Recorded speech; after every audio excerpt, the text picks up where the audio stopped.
propos de showbiz, vous savez qu'à Paris, ils ont Régine et Castel. Ici, nous avons Elmer, Jean-Claude de son prénom. Vous le connaissez sûrement, vous l'avez certainement déjà croisé lors d'une de vos virées nocturnes. Ce garçon règne sur le monde de la nuit sans discontinuité, sans partage depuis 32 ans. De la nuit, il en connaît tous les coins et les recoins. Il a jonglé avec tous les looks, toutes les modes, tous les artifices. Et à l'heure où les discothèques négocient plutôt mal le virage des années 90, ce monsieur était bien placé pour témoigner sur ses 30 dernières années de délire nocturne. Séquence nostalgie ou quand la nuit était belle.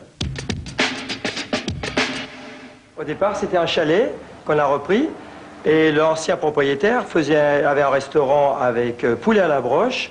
On en a fait une guinguette qui s'est doucement, au fur et à mesure des années, transformée en discothèque. Et on a suivi les modes successives qui sont arrivées. On a agrandi, on a triplé de volume. On est devenu restaurant, karaoké, discothèque, rétro, discothèque moderne. Et ce qui fait un énorme complexe de loisirs nocturnes. Il les a tous connus, tous les noctambules avertis, ceux avec des pantalons serrés, pas de def ou super cintrés, ceux avec des cheveux longs teintés à crête, les clean Lacoste et les rockers en cuir noir, les new wave modernes et les chicos branchés, les néo-romantiques et les ragas vert, jaune, rouge. Il les a tous reçus dans son royaume, tous les originaux de la nuit, les belles et les rebelles, les bananières exubérantes, les pseudo-aristois particules, les créatures apocalyptiques et les princesses post-grange. Lui à la nuit ne font qu'un.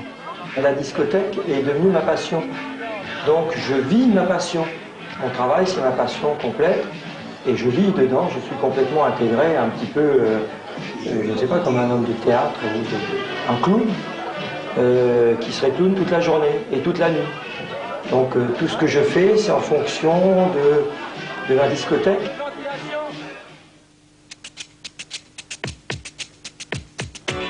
Irréductible de la nuit jusqu'au bout, Jean-Claude Elmer habite dans le prolongement de sa discothèque.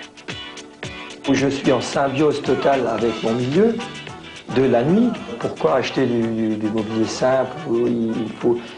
Je ramène des choses de mes voyages et j'ai envie de vivre dans ce milieu-là. Moi, j'ai envie d'avoir des lumières de couleurs qui bougent dans ma maison. Pour être plongé complètement dedans, il faut que la lecture, la philosophie et toutes mes journées, mes pensées soient intégralement portées sur mon métier.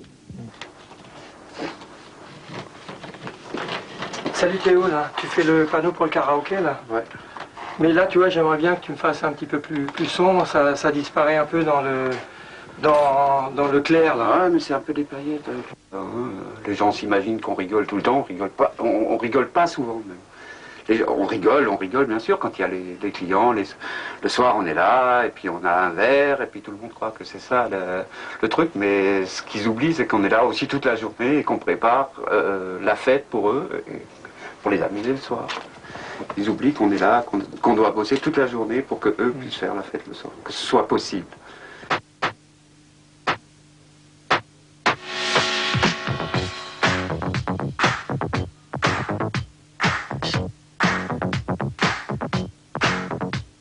Alors ici c'est la galerie des masques, c'est la costumerie, c'est un local absolument exceptionnel où on a rassemblé tous les costumes pratiquement qu'on a mis depuis 20 ans.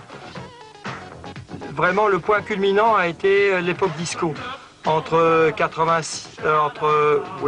76, c'est déjà vieux, oui, 76 et 82, c'était la grande époque disco et c'était même plus, on n'était même plus déguisés.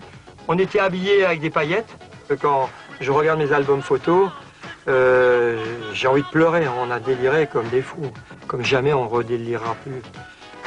Maintenant, je n'ai plus l'âge pour délirer autant, mais on délirera plus jamais comme à l'époque disco, je pense. Tu crois que c'est derrière nous, que ça peut plus revenir? Ah, tout peut revenir, tout peut revenir. Il y a eu l'époque hippie, qui était une époque fantastique, puis il y a eu l'époque disco qui était fantastique. Il y a l'époque rêve qui pourrait devenir fantastique si elle n'entraîne pas trop de drogue derrière elle.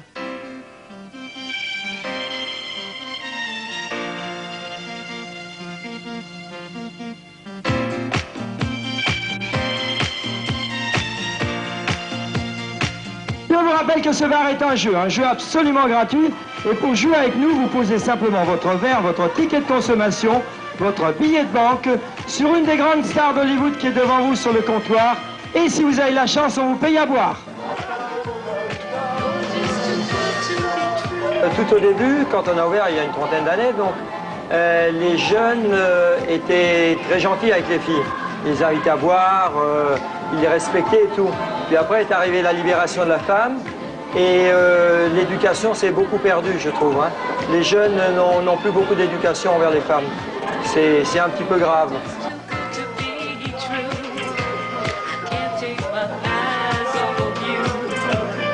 Il y a très peu de gens qui savent danser. D'ailleurs, ça c'est un peu comme tout, les gens ils veulent plus prendre le temps d'apprendre.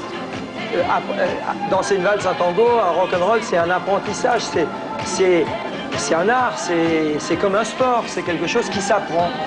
Et les gens aujourd'hui ne veulent plus apprendre. Ils veulent tout de suite se jeter sur la piste et puis ils se déhanchent un petit peu, ils font n'importe quoi au fond. Il y a très peu de gens, il y a très peu de vrais danseurs sur une piste de danse.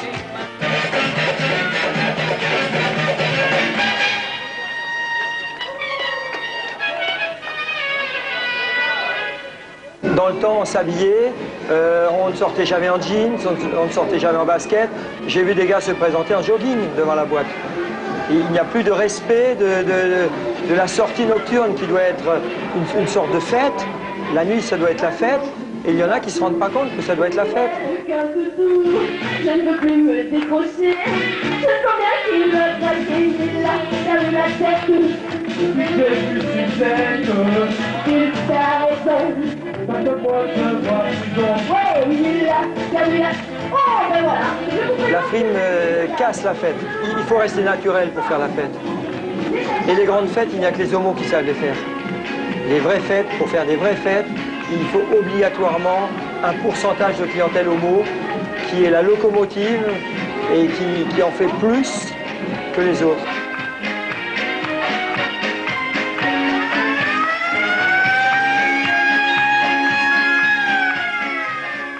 Alors,